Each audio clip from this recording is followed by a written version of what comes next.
Sebuah keluarga yang sering berselisih. Encik Fadil ada 4 orang anak, namun mereka sering bertengkar. Encik Fadil berasa risau dan sering berdoa supaya kesemua anaknya saling sayang menyayangi. Di Amar Diraja, Sultan Abdul Jamal yang merupakan tunangan Tun Teja baru saja ditawarkan menjadi pemerintah Pahang.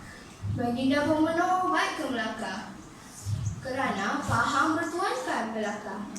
Pada suatu hari, Damak pergi berjumpa dengan bapa saudaranya yang bernama Pak Hitam. Pak Hitam dan Damak berbual-bual hingga tengah hari. Sewaktu hendak pulang, Nama saya Pak Izzat Pandai, kelas 6 di Gunung Singa. Pada hari ini saya hendak mengkongsi satu kisah dengan kawan-kawan.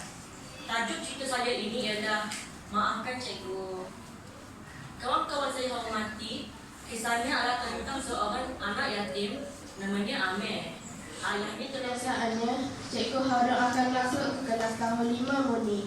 Setelah menerima ucapan selamat pagi daripada murid-murid, Cikgu Harun meminta murid untuk duduk dan bersedia untuk memulakan sesi pembelajaran. Belum sempat Ahmad duduk di kursinya, Cikgu Ahmad terus memarahinya kerana cerita saya bertajuk Si Tanggang. Di sebuah kampung, ada seorang pemuda bernama Si Tanggang yang tinggal bersama ibunya Si Derumer.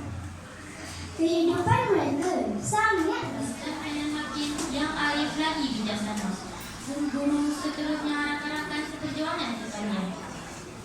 Kawan-kawan, hari ini saya ingin menyampaikan sebuah cerita yang bertajuk Si Tanggang Anak Derhaka. Di sebuah kampung tinggallah sepasang suami isteri bernama Si Tanggang, Si Talang dan Si Deruma.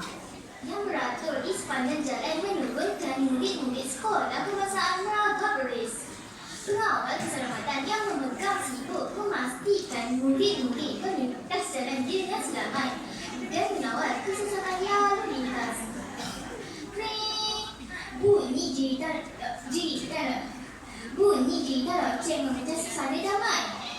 Semua murid Dia juga meletakkan lukah di sungai berdekatan. Suatu hari dia pergi ke sungai itu ingin mengambil lukahnya. Tetapi dia melihat banyak timbunan tulang ikan.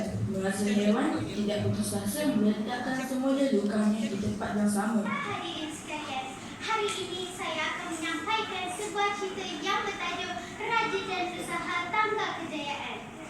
Di kampung Titi Sebatang, tinggal seorang anak muda bernama Damak. Damak tinggal seorang diri. Ibu bapa Damak telah lama meninggal dunia. Ibu bapa Damak tidak.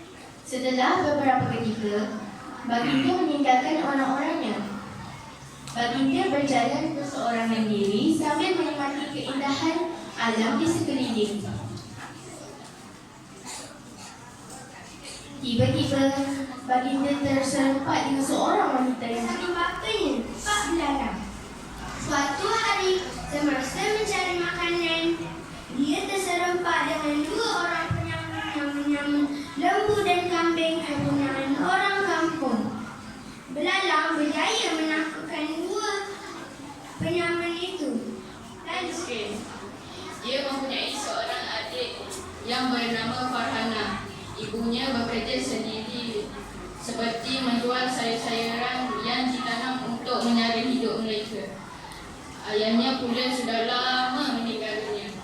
Hidup mereka Setelah tiba di rumah, lelaki tua itu meletakkan teko emas itu di atas meja.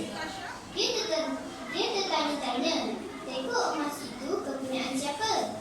Tiba-tiba, terlintas di dalam fikiran lelaki tua itu bahawa teko emas itu kepunyaan raja. yang bernama Pak Abu dan istrinya Mak Mila. Mereka tinggal di sebuah kampung. Orang-orang kampung menyala kehidupan mereka dengan bercocok tanam. Tetapi malangnya Pak Abu dan istrinya malas bekerja. Mereka lebih suka membuang masa. Dari sebuah keluarga miskin tinggal di ceruk kampung. Dia mempunyai seorang adik perempuan bernama Farhana. Ibunya bekerja sendiri seperti menjual sayur-sayuran yang ditanam untuk menyara hidup mereka. Ayahnya pula sudah lama meninggal dunia. Aku pada pokok. Baiklah rakan-rakan, saya akan kongsikan sebuah cerita. Semoga cerita ini dapat menjadi pengajaran buat rakan-rakan semua. Khairul, seorang remaja lelaki yang berusia 12 tahun. Dia seorang yang nakal dan degil. Dia juga suka menerima nasihat daripada orang lain. Mereka menari dan rasa lapar. Akhirnya mereka berhenti.